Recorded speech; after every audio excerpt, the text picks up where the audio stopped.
مرنے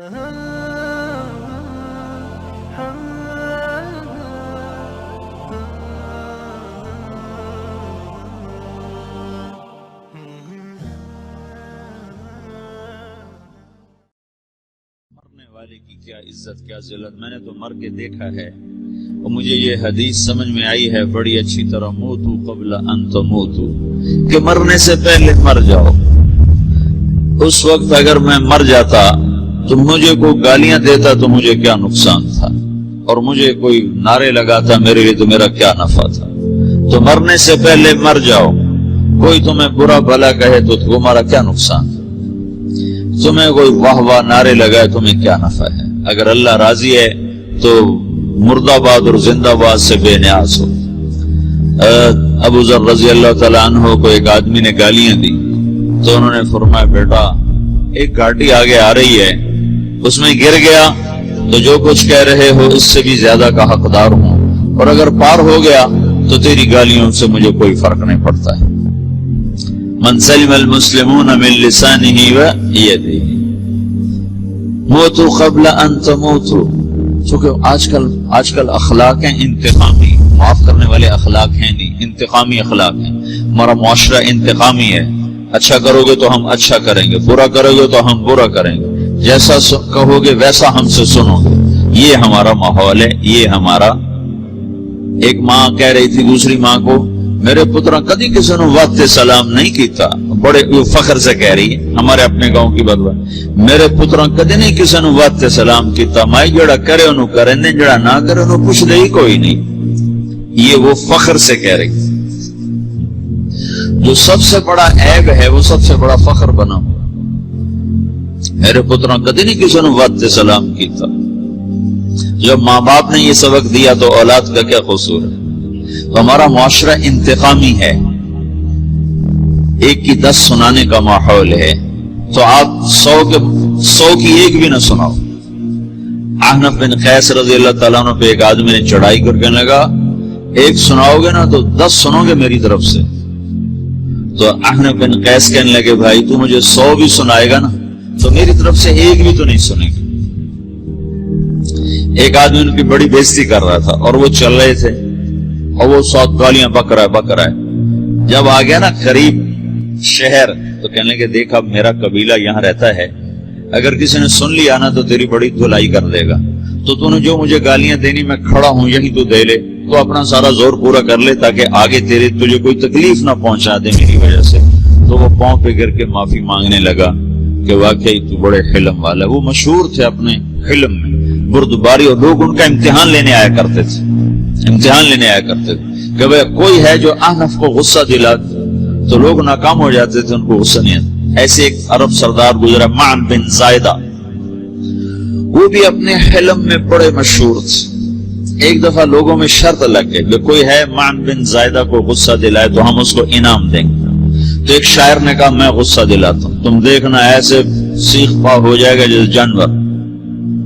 تو وہ چلا گیا اس کی مجلس، دربار لگا، عرب سردار کا بہت بڑا دربار لگا ہوا، تو کہتا السلام علیکم، وعلیکم السلام۔ تو معن بن زائدہ پر ایک دور بڑے فخر کا گزرا تھا، پھر اللہ نے اس کو بہت بڑی سرداری دی، بنو عباس کا بہت بڑا یہ وزیر گورنر تھا۔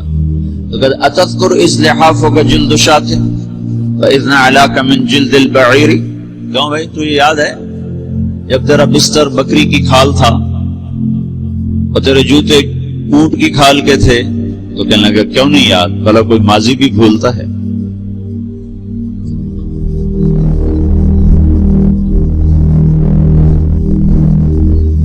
تو وہ کہنے لگا پہلا وار تو خطا گا، فسبحان الذی آتاک ملکا وعلمک الجلوس علی السریر، تو پھر ساری تعریفیں تو اللہ کی ہیں جس نے تیرے جیسے کو تخت پہ بٹھا دیا۔ کہاں بھئی ساری تعریفیں اللہ کی ہیں، میری تو کوئی اوقات نہیں۔ تو کہنے لگا سأرحل عن دیار انت فیہا وان جار الزمان علی الفقیر، جہاں تیرے جیسا حکمران ہو وہاں مجھے رہنا گوارا ہی نہیں ہے، میں یہاں سے چھوڑ کے نکل جاؤں گا چاہے کتنی تکلیف اٹھاؤں۔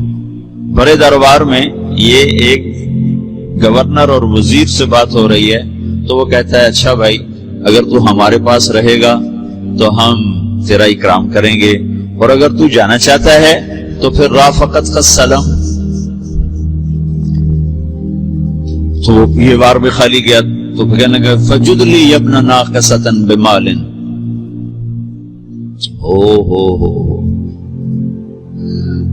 او گندی ماں کے بیٹے مجھے کچھ عطا بھی کر، میں بغیر پیسے کے سفر کیسے کروں گا. عرب کو کسی کو بھی ماں کی گالی دے دینا پھر عرب سردار ہو. فجد لی ابن ناقصۃ بمال.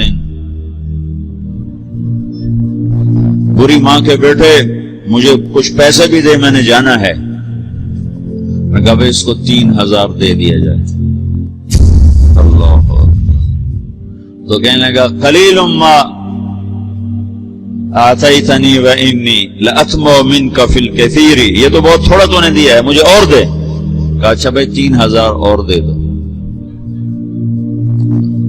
تو وہ شاعر کی بھی آنکھیں پھٹ گئیں. کہنے لگا اب ٹھہر جا ٹھہر جا، اب میں تیری اصل تجھے بتاتا ہوں. سألت اللہ ان یبکیک ذخرا فما لک فی البریۃ من نذیر. میں اللہ سے دعا کرتا ہوں اللہ تیرے جیسوں کو سلامت رکھے، تیرے جیسا دنیا میں کسی ماں نے جانا ہی کوئی نہیں.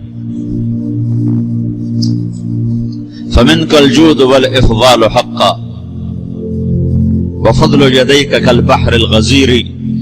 تو ہی سخی ہے، تو ہی کریم ہے، اور سمندر بھی تیری سخاوت کے آگے کچھ نہیں ہے. تو نے کہا اچھا بھائی تو نے ہماری برائی کی، ہم نے تمہیں 6000 دیے، اب تو نے ہماری تعریف کیا، 10,000 اور دے دو اس کو. ہاں باتیں ہی رہ گئیں، باتیں ہی رہ گئیں.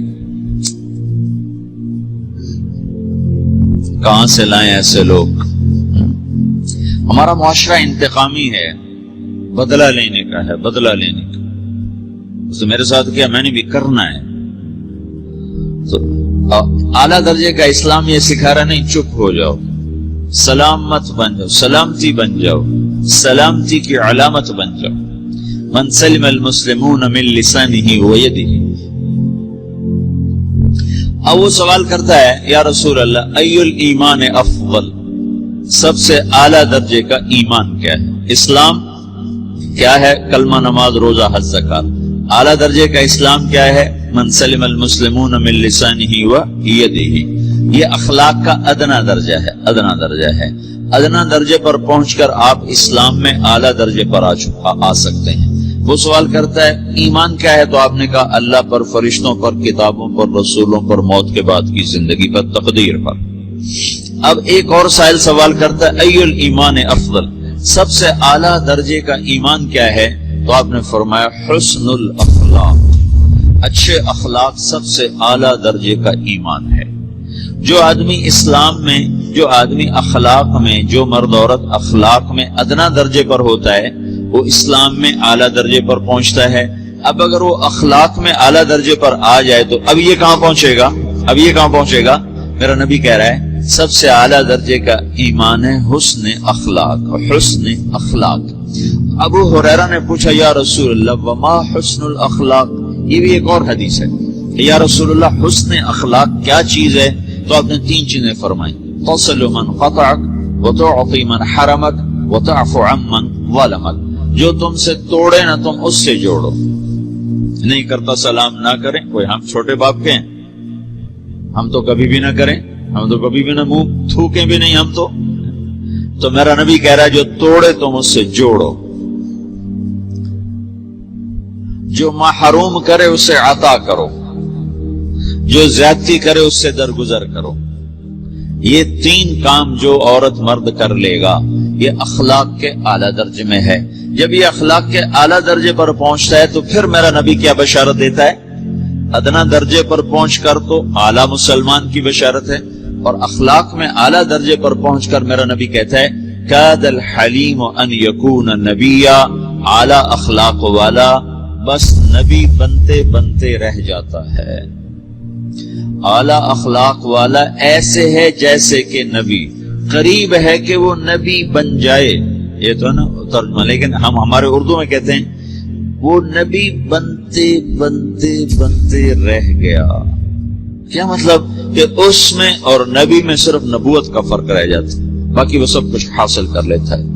تو یہ سارے دین کا میں نے آپ کو خلاصہ بتایا ہے کہ میری آپ کی ضرورت ہے کہ میرا اسلام اعلیٰ درجے کا ہو، من سلم المسلمون من لسانہ و یدہ، میرا ایمان اعلیٰ درجے